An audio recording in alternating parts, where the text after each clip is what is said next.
Now tell us real quick. Now Chevrolet was a whole different deal. You actually didn't even approach them. No, definitely not.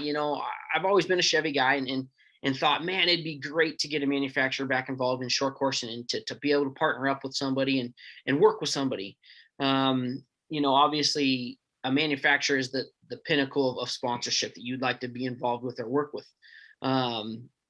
We were at a race this past year, and I've worked really hard over the past 10 years of short course to build the most professional program that I possibly could. We have the pit presence, we have activation in our pits, we have data collection in our pits, and we really try to do things right. And I think you have to cover all those bases to really attract the big ones. You know what I'm saying? Right. So we had a great weekend going. We were performing well. Our pits looked great, and we had a brand new Chevy body. I went above and beyond at the beginning of the 2020 season, even when COVID struck.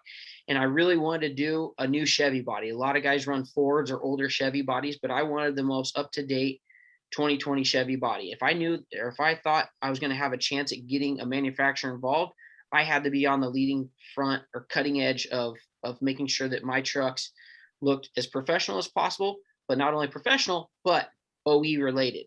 And that was big for me. So we're at ERX racing. We're having a good weekend. And a gentleman walks up to the fence and is just being real friendly. And we just start chatting. And he's notices we have the new 2020 Chevy body on the truck. And I said, yeah, man, you want to come in and look? And so I bring him into the pit, show him the truck, show him, parts, let him look at the motor, let him look at some pretty, I guess most teams would consider it secretive. I didn't care.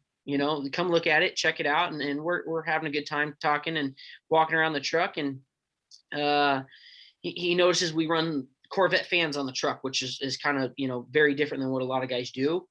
He pointed that out. I'm like, wow, this guy knows his Chevy stuff too, quite a bit, knows it pretty well. So later on he left, and then come Crandon time, they come back, and him and his wife were there, and finally get introduced to them as to who he was.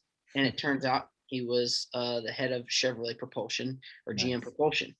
And so he introduced himself as to who he was and what he was, and said he would like to chat later about a project that they had coming up that they would like to do. And that's really how it all started. It wasn't me going after anybody. It was just more or less one of those being prepared for that situation at the right time when it happens, being at the right place at the right time, but being prepared for it when it did happen. Yes, right on.